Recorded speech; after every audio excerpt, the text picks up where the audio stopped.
হ্যাঁ হোমিও বন্ধুরা, কিডনির রোগী প্রতিনিয়ত বেড়েই চলছে। এই রোগী বয়স হচ্ছে 46। উনি কিডনি রোগে আক্রান্ত এবং অনেক কঠিন। ওনার কিডনি ড্যামেজের সঙ্গে উভয় কিডনিতেই সিস্ট আছে এবং মাল্টিপল সিস্ট, এবং ওনার ডায়ালিসিস চলছে। কয়টা চলছে ডায়ালিসিস? 6টা। ওনার ইউরিয়াটা বেশি আছে, পিটিআইসটা বেশি আছে, ওনার হার্টে প্রবলেম আছে এবং রিপোর্ট অনুযায়ী উনি উভয় কিডনিতে সিস্ট আছে। এখন আমার কাছে যখন প্রথম আসছিল আমি দেখি নাই, কারণ হচ্ছে ওনার ক্রিয়েটিনিন ছিল 1027, যার কারণে আমার কাছে সম্ভব হচ্ছিল না, রিস্ক মনে হচ্ছিল। আমি ঢাকায় ডায়ালিসিসের কারণে পাঠাই, সেখানে 6টা ডায়ালিসিস করে বিগত 19/6/25 তারিখে আমার কাছে আসে। আসার পরে আমি আমার ট্রিটমেন্ট শুরু করার পরে আমি আমার ওষুধ দেওয়ার ঠিক 3-4 দিন পরে আমার কাছে যখন আসে তখন ছিল 8.3 হচ্ছে ওনার ক্রিয়েটিনিনটা ছিল ডায়ালিসিসের পরে। আর এই 8.3-এর 3 দিন আগে ওনার ডায়ালিসিসটা বন্ধ হয় এবং আমি 3 দিন ওষুধ দেওয়ার পরে ফিরে আবার ক্রিয়েটিনিনটা পরীক্ষা করাই popular diagnostic centre limited Dhaka থেকে। সেখানে ছিল 7.60 এবং অত্যন্ত আনন্দের বিষয়, ওনার যে ডায়ালিসিসের মেশিনটা, দেখি দাদা কোথায় ছিল, বোতামটা একটু খুলুন, হাতটা সরান। এখানে ডায়ালিসিসের মেশিনটা ছিল বসানো।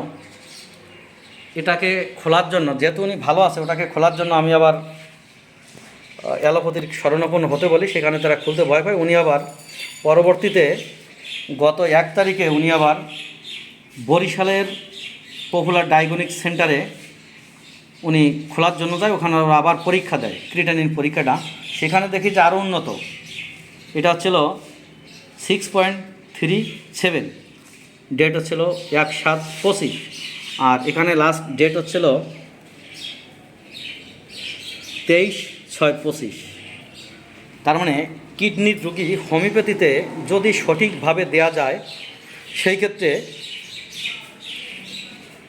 আমি যে ত্রুটিগুলো পেলাম, ওনার অতীতে ডায়রিয়া ছিল, টাইফয়েড জ্বর হয়েছিল, ওনার বাবার হাই প্রেশার, ডায়াবেটিস, স্ট্রোক করে এবং শরীরে লাল তিল আছে, ওনার মায়ের হার্ট এবং ডায়াবেটিস, ভাই বোনের জরায়ু অপারেশন, এবং ওনাদের আঙ্কেল আন্টিতে হাঁপানি, বাত ব্যথা, স্ট্রোক, এবং ওনার শরীরে টিউমার এবং আঁচিল আছে। উনি গরম কাতর উঁচু থেকে পড়ে যায়, পায়খানা শক্ত। আপনার পায়খানাটা এখন কেমন হচ্ছে দাদা? মিডিয়াম হয়। আগে তো শক্ত ছিল। এখানে যেদিন আমি 19 তারিখে দেখি, 19 তারিখে পায়খানাটা শক্ত ছিল, এখন মোটামুটি স্বাভাবিক হয়। এবং ওনার প্রস্রাবে কিছুটা গন্ধ আছে।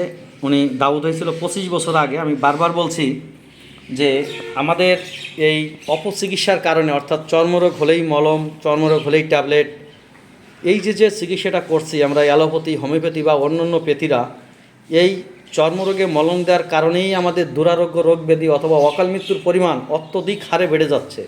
এরপরেও আমরা দুটো টাকার লোভে না বুঝে নিজেদের যশমান রক্ষা করার জন্য, বাড়ানোর জন্য আমরা অপচিকিৎসা চালিয়ে যাচ্ছি।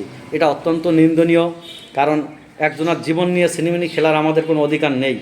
যে বুঝি না ছেড়ে দিলাম, কিন্তু মলম দিয়ে, ট্যাবলেট দিয়ে চিকিৎসা করা কোনো ডাক্তারের উচিত না। আমি যেখানে ওষুধ দিলাম, ওনাকে দেওয়া হয়েছিল Thuja-01, সাথে প্যালিয়েটিভের জন্য বারবারিস দেওয়া হয়েছিল।